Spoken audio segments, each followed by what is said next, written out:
क्या आप जानते हैं कि भारत के मध्य प्रदेश राज्य में एक ऐसा मंदिर भी बना हुआ है जिसे बोला जाता है कि भूतों ने बनवाया है, क्योंकि इसके निर्माण में सिर्फ और सिर्फ पत्थरों का ही इस्तेमाल किया गया है। इस पत्थरों को जोड़ने के लिए किसी भी तरह का सीमेंट या चूने का प्रयोग नहीं किया गया, जिसे कि आम इंसानों के लिए बनाना बहुत ही ज़्यादा मुश्किल था उस समय में, जब इतनी ज़्यादा टेक्नोलॉजी नहीं हुआ करती थी। साथ में आसपास में और भी इसी तरह के मिस्टीरियस मंदिर बने हुए हैं, उनका हम विजिट करेंगे और जानेंगे उनके इतिहास के बारे में। तो आइए शुरुआत करते हैं इस रोमांचक वीडियो की। मेरा नाम है संजय सिंह और मेरे साथ में इस वीडियो में रहेंगी तानिया, जो कि रूस से आई हुई हैं।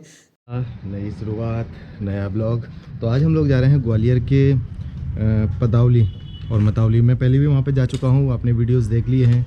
आज फिर से तानिया के साथ में जा रहा हूँ, तो चलते हैं। अगर आपको मध्य प्रदेश के ग्वालियर शहर को अच्छे से एक्सप्लोर करना है तो आपको मिनिमम 2 दिन का समय तो लगेगा ही। पहले दिन आप ग्वालियर के जो अंदर टूरिस्ट अट्रैक्शन है वहाँ कवर कर सकते हैं। उसके बाद में दूसरे दिन आप जो ग्वालियर शहर के आसपास में काफ़ी अच्छे टूरिस्ट अट्रैक्शन है वहाँ पर जा सकते हैं।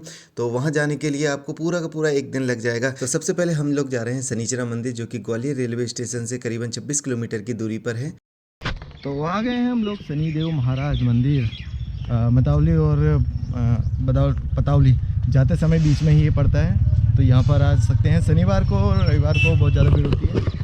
अभी यहाँ पर इतनी ज़्यादा भीड़ है नहीं है। भीड़ क्या है ही नहीं कुछ भी। ग्वालियर और ग्वालियर के आसपास के क्षेत्रों में जो प्रमुख तीर्थ स्थल हैं उनमें से शनिचरा मंदिर बहुत ज़्यादा प्रमुख है और यहाँ पर हज़ारों की संख्या में श्रद्धालु आते हैं। अगर आप मंगलवार, शनिवार और रविवार को छोड़ दें तो यहाँ पर आप दर्शन बहुत आराम से कर सकते हैं। इन तीनों दिनों पर यहाँ पर श्रद्धालुओं की अत्यधिक भीड़ होती है। मंदिर में आते ही आपको सबसे पहले हनुमान जी महाराज जी के दर्शन प्राप्त होंगे।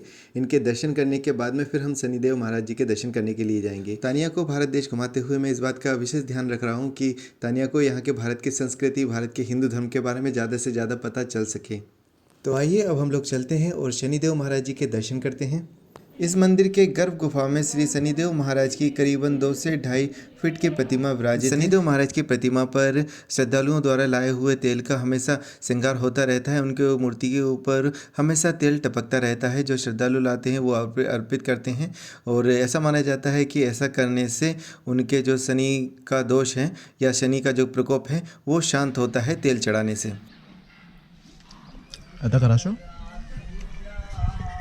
घर से निकलते हुए हमने कुछ भी खाया पिया नहीं था, इस वजह से अब भूख लगने लगी थी और बाहर जहाँ से प्रसाद मिलता है वहीं से हमने समोसे और चाय लिए थे। इनका सेवन करने के बाद में हम और जगहों को कवर करने के लिए निकल चुके थे। अभी हमें करीबन 3 से 4 जगहों को कवर करना है और लास्ट में हमें जाना है कक्कनमठ मंदिर, जिसके बारे में मैंने आपको शुरू में ही बताया था, जो कि भूतों के द्वारा बनाया गया मंदिर है, ऐसा स्थानीय लोगों का मानना है। तो आपको वीडियो में बने रहना है। पथरीले पहाड़ों से होते हुए हम लोग जा रहे थे बटेश्वर महादेव मंदिर, जो कि शनिचरा मंदिर से करीबन 8 किलोमीटर की दूरी पर स्थित है। तो लो जी, अब हम लोग आ चुके हैं आज की यात्रा के दूसरे पड़ाव पर, यानी दूसरे टूरिस्ट अट्रैक्शन पर। और ये बाहर से आप इसका कैंपस देख सकते हैं, कुछ इस तरह से बना हुआ है। इस जगह को बटेश्वर मंदिर या भूतेश्वर मंदिर के नाम से भी जाना जाता है और यहाँ पर हिंदी देवी देवताओं और मंदिरों की पूरी श्रृंखला खोजी गई थी। और पुरातत्व विभाग का ऐसा मानना है कि यह गुप्त काल और परिहार काल में करीबन 6वीं शताब्दी से लेकर 9वीं शताब्दी के बीच में बनाए गए खंभे और अवशेष हैं। पता लगाया गया था, ग्रामीणों को यह पहले भी मालूम था, पर अंग्रेजों ने यह है कि उसको नियमबद्ध लिखकर उसको बता दिया गया था। इसमें भगवान शिव जी की काफ़ी सारी प्रतिमाएं हैं और इसमें विष्णु भगवान का भी एक मंदिर बनाया जा रहा है अभी।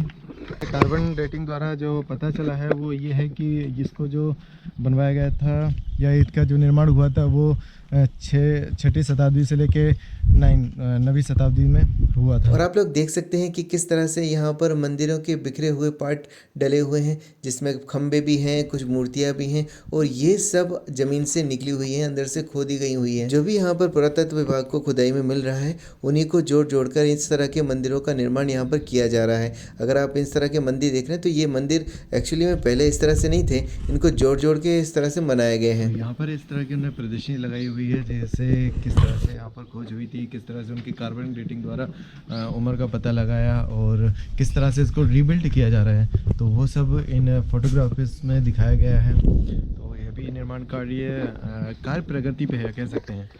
यहाँ पर इस तरह के 2 तालाब भी बने हुए हैं जिनमें बरसात के समय में पानी भर जाता है और ये फुल हो जाते हैं। और पास ही में इसी के बना हुआ है मंदिर, तो यहाँ पर पूजा पाठ भी होती है और महादेव का मंदिर है। चलो आइए हम लोग इसके दर्शन कर लेते हैं।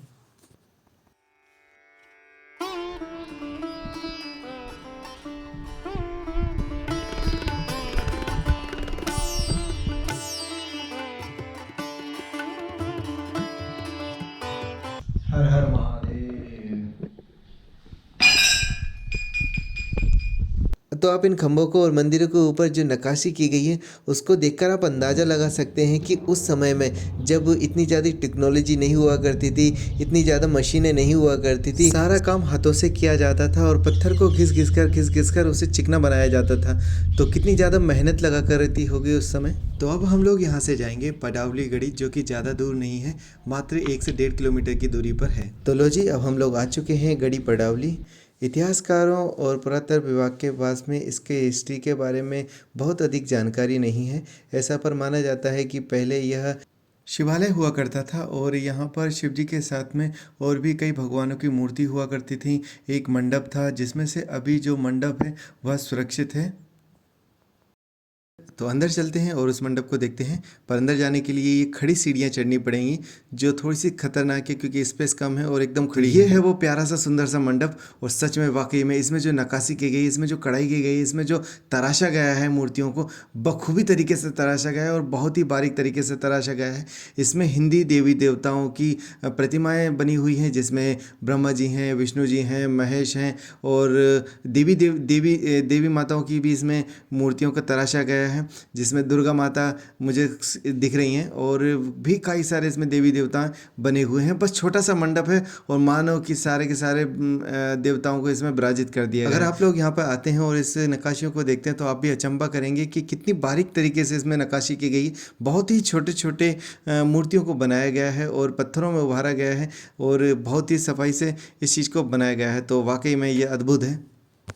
इस मंडप की नक्काशियों को देखकर पुरातत्व विभाग एक अंदाज़ा लगा रहा है कि ये करीबन 9वीं शताब्दी से लेकर 10वीं शताब्दी के बीच में बनाया गया होगा और 19वीं शताब्दी में गोहद के राणाओं ने इसको एक गढ़ी के रूप में इस्टेब्लिश किया। तो अब हम लोग आ जाते हैं अपने तीसरे डेस्टिनेशन में, जो कि है मितावली।